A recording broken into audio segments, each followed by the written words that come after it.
Hello friends, welcome to Kiruthika's cooking. இன்றைக்கி நம்ம சேனலில் ஸ்வீட் பொட்டேட்டோ போண்டா ரெசிபி தாங்க பார்க்க போகிறோம். ஸ்வீட் பொட்டேட்டோ வச்சு போண்டா செய்யும்போது டேஸ்ட்டுக்கு டேஸ்ட்டாகவும் இருக்கும், ஹெல்த்துக்கு ஹெல்த்தியாகவும் இருக்குங்க. இந்த சக்கரவள்ளி கிழங்கு போண்டா எப்படி செய்கிறது, அதுக்கான ப்ராசஸ் என்னென்னு குயிக்காக பார்த்துடலாம்.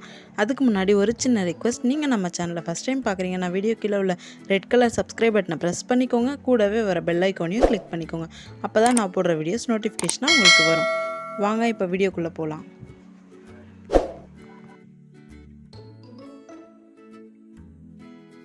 சக்கரவள்ளி கிழங்கு போண்டா செய்கிறதுக்கு நான் 1/4 கிலோ அளவுக்கு சக்கரவள்ளி கிழங்கு எடுத்திருக்கேன்.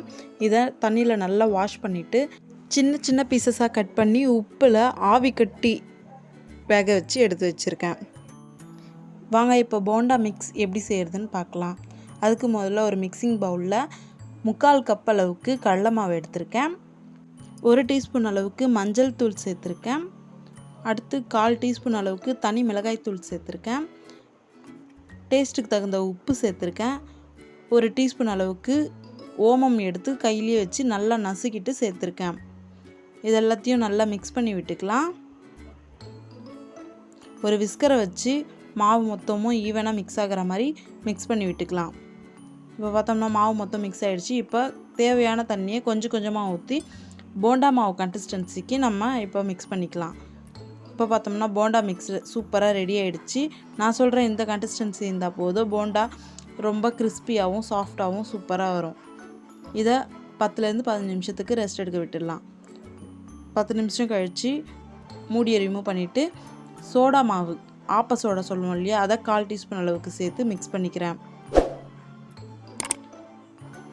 நல்லா மிக்ஸ் பண்ணி விட்ட பிறகு அடுத்து சக்கரவள்ளி கிழங்கு எடுத்திருக்கேன். இது வேக வச்சு எடுத்து வச்சுருக்கிறது. இப்போ இதோட மேல் தோலை மட்டும் நம்ம ரிமூவ் பண்ணிடலாம். சக்கரவள்ளி கிழங்கு உருளைக்கிழங்கு மாதிரியே ரொம்ப சாஃப்டாக இருக்கும். இதை வேக வச்ச பிறகு இது மேலே இருக்கிற தோலை ரிமூவ் பண்ணுறது ரொம்பவே ஈஸி. இப்போ பார்த்தோம்னா மொத்த தோலையும் ரிமூவ் பண்ணிட்டேன். இதே போலவே எல்லா சக்கரவள்ளி கிழங்குக்கும் நம்ம தோல் ரிமூவ் பண்ணி ஒரு பிளேட்டுக்கு எடுத்து வச்சிடலாம். அடுத்து ஒரு ஸ்மாஷர் வச்சு இதை எல்லாத்தையும் ஸ்மாஷ் பண்ணிக்கலாம். இல்லைன்னா கையிலேயே கூட நம்ம நல்லா பிசைஞ்சு விட்டுக்கலாம். நம்ம இதை உள்ள ஸ்டஃபிங்காக வைக்க போகிறோன்றதால அதிகமாக பீசஸாக இல்லாமல் நல்லா மசிச்சு விட்டுக்கலாம். இல்லை கடிப்படுற மாதிரி வேணும்னா நீங்கள் அப்படியும் செஞ்சுக்கலாம். அடுத்து இதில் ஒரு பெரிய வெங்காயத்தை சாப் பண்ணி சேர்த்துருக்கேன். அடுத்து பச்சை மிளகாய் சாப் பண்ணி சேர்த்துருக்கேன். ஒரே ஒரு பச்சை மிளகாய் தாங்க சாப் பண்ணி சேர்த்துருக்கேன்.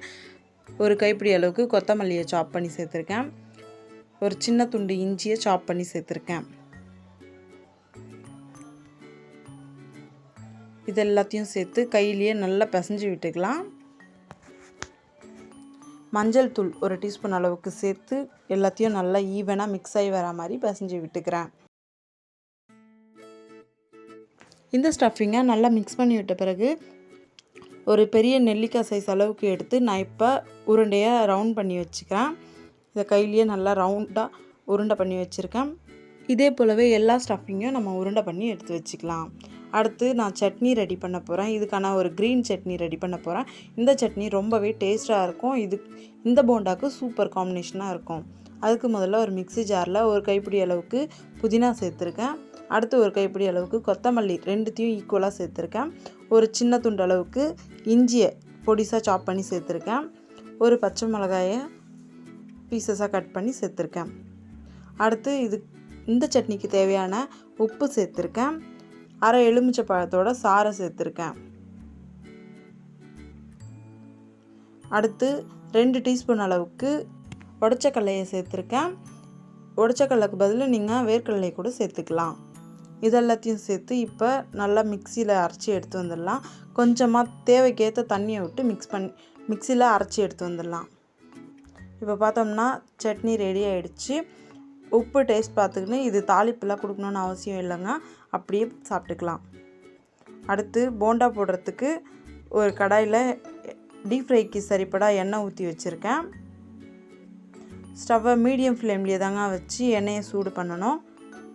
இதிலேருந்து 2 டீஸ்பூன் அளவுக்கு ஹீட்டாக இருக்கிற ஆயில் எடுத்து நான் மிக்ஸ் பண்ணி வச்சுருக்கிற மாவில் சேர்த்துக்கிறேன். ஏன்னா அதிகமாக எண்ணெய் குடிக்காமல் போண்டா சாஃப்டாக வரணுன்றதுக்காக நான் இந்த எண்ணெயை சேர்த்துருக்கேன். இப்போ நம்ம ஏற்கனவே ரவுண்ட் பண்ணி வச்சுருந்த ஸ்டஃபிங்கை மாவுக்குள்ளே போட்டு டிப் பண்ணிடலாம். மாவு உருண்டைக்கு நல்லா கோட் ஆகிற மாதிரி கையிலேயே நல்லா உருட்டி விட்டு எடுத்து நல்லா ஹீட்டாக இருக்கிற ஆயிலில் நம்ம ட்ராப் பண்ணிடலாம். இந்த மெத்தடில் போடுறது உங்களுக்கு சிரமமாக இருந்துச்சுன்னா நம்ம ஸ்டஃபிங்கை எடுத்து மாவு மிக்ஸில் போட்டு ஒரு ஸ்பூனை வச்சு எடுத்து அப்படியே விடலாம்.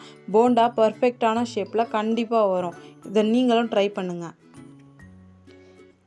இதே போலவே எல்லா ஸ்டஃபிங்கையும் மாவு மிக்ஸில் போட்டு போண்டாவாக எடுத்து நம்ம ஆயிலில் போட்டுடலாம். இங்கே முக்கியமான விஷயம் என்னென்னா ஸ்டவ்வை மீடியம் ஃப்ளேம்லேயே தாங்க வச்சுருக்கணும். ஹை ஃப்ளேமில் வச்சா மேலே கலர் வந்துடும், உள்ள ஸ்டஃபிங் வேகாது. அதனால் ஸ்டவ்வை மீடியம் ஃப்ளேம்லேயே வச்சு நல்லா போண்டாவை எடுத்துக்கலாம். இந்த அளவுக்கு கலர் சேஞ்ச் ஆகி வெந்து வந்தால் போதுங்க. இப்போ போண்டாவை நம்ம எண்ணெயிலேருந்து ரிமூவ் பண்ணி ஒரு டிஷ்யூ பேப்பர் போட்டிருக்கிற அடுத்த பாத்திரத்துக்கு நம்ம மாற்றிடலாம். இதே போலவே எல்லா போண்டாவையும் நம்ம போட்டு எடுத்துடலாம். போண்டாவோட ஷேப் பார்த்தோம்னா பர்ஃபெக்டாக இருக்கும். இதை நம்ம இப்போ சர்வ் பண்ணுறதுக்கு ரெடி பண்ணிடலாம்.